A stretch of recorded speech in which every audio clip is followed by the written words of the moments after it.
শেখ হাসিনার আমলে যারা ব্যাংক লুট করেছে, ব্যাংক আত্মসাৎ করেছে, এস আলমদের উত্তরসূরি হিসাবে 5ই আগস্টের পর আমরা কি ব্যাংক আত্মসাৎ করতে দেখিনি?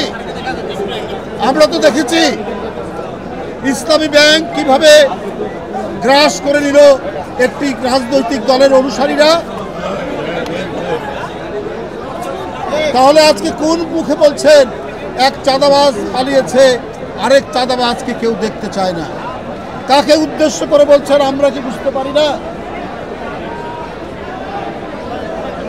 আমরা তো প্রথমেই দেখলাম 5ই আগস্টের পরের দিনই কি করে ইসলামী ব্যাংকগুলো আপনারা দখল করেছেন। এটা কি জনগণ দেখেনি? এটা তো জনগণ দেখেছে। আর আজকে বড় বড় কথা বলেন, কলঙ্ক লেপন করার চেষ্টা করেন বিএনপির নামে। পাড়া মহল্লায়, জেলায় জেলায় অনেক টার্মিনাল দখল সহ, অনেক সিএনজি স্ট্যান্ড দখল সহ, অনেক টেন্ডার ভাগাভাগির মধ্যে আপনাদের লোকরা কি জড়িত নেই? আমি সেই রাজনৈতিক দলটিকে বলতে চাই, খুব নীরবে নিভৃতে সব কিছু অপকর্মের সাথে আপনারা জড়িত। শেখ হাসিনার ব্যাংক আত্মসাতের পর, 5ই আগস্টের পর আপনাদের আত্মসাৎ তো জনগণ দেখেছে।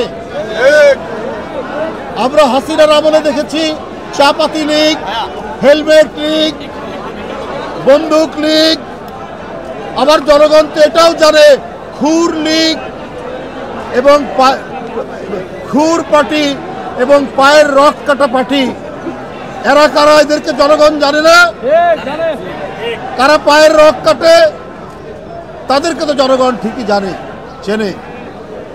সুতরাং খুব ঘোলা পানিতে মাছ শিকার করার চেষ্টা করছে। আপনাদের 71-এর অর্জন কি? আপনারা 71-এর বিরোধিতা করেছেন। জিয়াউর রহমান স্বাধীনতা ঘোষণা দিয়েছেন। এই গৌরব বিএনপি, 71-এর গৌরব, 90-এর গৌরব, এই গৌরব বিএনপি। কারণ সেদিনও আপনারা শেখ হাসিনার সাথে আতাত করে আপনারা এর সাথে আরেক সংবাদ সম্মেলন হচ্ছে, এখানে সোনার দিন নির্বাচন করবো না, স্বৈরাচারের অধীনে কোনো নির্বাচন করবো। আপনারা মঈনুদ্দিন ফখরুদ্দিনের, ওরা গণতন্ত্রকে ধ্বংস করার জন্য এবং একটি ভয়ঙ্কর হাসিনার স্বৈরাচার কায়েমের জন্য এসেছিলেন। তখনও সেদিন আপনারা বাধ্য করেছিলেন তার নির্বাচনে যেতে। এটাও তো জনগণ জানে এবং জনগণ দেখে। আপনারা তো ইসলাম নিয়ে রাজনীতি করেন। ইসলাম মানে কি বারবার মুনাফিকি করা? ইসলামের মর্ম বাণিত হচ্ছে তুমি যে অঙ্গীকার করো সেই অঙ্গীকার তুমি রক্ষা করবে। এটাই তো ইসলামের মর্মবাণী। বন্ধুরা আমার, বিএনপির সেই ঐতিহ্যের পতাকা ধারণ করে, যে ঐতিহ্যের মধ্যে আছে জনগণের কাছে অঙ্গীকার থেকে বিন্দুমাত্র বিএনপি পশ্চাৎপসরণ করে না। এই গৌরব বিএনপি, এই গৌরব জিয়াউর রহমানের, এই গৌরব দেশনেত্রী বেগম খালেদা জিয়ার, এই গৌরব তারেক রহমানের। তাই বন্ধুরা আমার, 71 থেকে আপনার 5ই আগস্ট পর্যন্ত গণতন্ত্রের প্রশ্নে কখনো মাথা নিচু করেনি বিএনপি।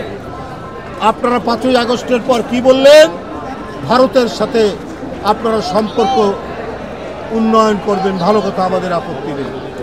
আপনারা আওয়ামী লীগকে ক্ষমা করে দেবেন। আপনাদের নেতারা মৌলানা সাইদি সাহেব, সেই সাইদি সাহেবের বিরুদ্ধে মিথ্যা সাক্ষী দেওয়ার জন্য শুকুরঞ্জন বালিকে গোয়েন্দা পুলিশ ধরে নিয়ে গিয়ে তার শরীরে ইলেকট্রিক শক দিয়েছে। কালকেই দেখবেন তার সমস্ত বয়ান এসছে। শুকুরঞ্জন বালি হিন্দু ধর্মের একজন মানুষ, তাকে শেখ হাসিনার গোয়েন্দা বাহিনী বলেছে যে তোমরা বলো তোমার ভাইকে হত্যা করিয়েছে মৌলানা সাইদি সাহেব। সে বলেছে আমি মিথ্যা কথা বলবো না, না সেটা করে। সুখরঞ্জন বালি সে যে সাহসিকতা এবং ন্যায় নীতির যে দৃষ্টান্ত দেখিয়েছে, এইটা আমি ওই ওই রাজনৈতিক দলের বন্ধুদেরকে আমি বলতে চাই যে আপনারা শিখুন তার কাছ থেকে। আপনারা সম্পর্ক উন্নয়ন করতে চান ভারতের সাথে। শেখ হাসিনার প্রতিটি গুম খুনের দোষর হচ্ছে পার্শ্ববর্তী দেশ। এই সুখরঞ্জন বালিকে আপনার হাইকোর্টের গেট থেকে গোয়েন্দা পুলিশ ধরে নিয়ে গিয়ে তাকে এখানে টর্চার করে তাকে টাকার অফার দেওয়ার পরও সে যখন মাথা নোয়ায়নি তাকে ভারতে পাচার করে দিয়েছে এবং ভারতের কারাগারে সে 5 বছর ছিল। সেই 5 বছর সেখান থেকে আজকে বেরিয়ে এসে সে এই কথাগুলো বলছে। এরপরেও আপনারা বলেন যে শেখ হাসিনার সব মাফ করে দেবেন, ভারতের সাথে সম্পর্ক উন্নয়ন করবেন। তো এর মধ্যে দিয়ে তো প্রমাণিত হয় যে আপনারা হচ্ছে ন্যায় নীতির পরোয়া করেন না, আপনারা রাজনীতির নামে ধান্দাবাজি করেন, আপনারা অন্য কিছু করেন না। আপনার দলের প্রধান নেতাদেরকে যারা জুডিশিয়াল প্রক্রিয়ার নামে জুডিশিয়াল কিলিং করল, তাদেরকে বলছেন আপনারা মাফ করে দেন। তাহলে আপনারা ইসলামের যে মর্মবাণী যে অন্যায়ের বিরুদ্ধে প্রতিরোধ করো, সেটি তো আমাদের মধ্যে নাই। করুণার কথাও বলা হয়েছে যে ক্ষমা চাইবে, তাকে করুণা করতে বলা হয়েছে। তার বিভিন্ন ধাপ আছে, বিভিন্ন পর্যায়ে। ওরা ক্ষমা চাইলেও না কিছু না, আপনি তাদেরকে ক্ষমা করে দেবেন, সম্পর্ক উন্নয়ন করবেন। অর্থাৎ আপনারা আপনাদের রক্তের সাথেই বেইমানি হলো না। যেমন 86 সালে আপনারাও বলেছিলেন নির্বাচনে যাবেন না এর সাথে, তারপরে আপনারা গিয়েছেন। বন্ধুরা আমার, এই ধরনের অপপ্রচার এর সাথে আজকে শুধু পার্শ্ববর্তী দেশ তারাই শুধু অপতথ্য অপপ্রচার কলঙ্ক লেপনের চেষ্টা করছেন না, ভেতর থেকেও অনেকে, ওই আমি আগেই যেটা বলেছি যে ঘোলা পানিতে মাছ শিকার করার রাজনৈতিক ফায়দা তুলতে চাচ্ছে। কিন্তু আমাদের যে গণতন্ত্রে এত অবদান, গণতন্ত্রে এত যে আত্মদান, এত মানুষ নিরুদ্দেশ, এত মানুষ বিচার বহির্ভূত হত্যার শিকার, আজকে তো সমস্ত গণতন্ত্র বনা শক্তি এক জায়গায় থাকার কথা ছিল, অথচ এই শক্তিকে ফাটল ধরিয়ে দু একটি রাজনৈতিক দল যেভাবে তারা নিজেদের ফায়দা তোলার চেষ্টা করছেন, এদেশের মানুষ সব জানে। তারা জানে তারা দেশপ্রেমিক, তারা জানে তারা স্বাধীনতা বিশ্বাস করে, তারা সার্বভৌমত্বে বিশ্বাস করে, তারা বহুদলীয় গণতন্ত্রে বিশ্বাস করে, কাদের ঐতিহ্যের মধ্যে জড়িয়ে আছে এই সমস্ত বৈশিষ্ট্যগুলো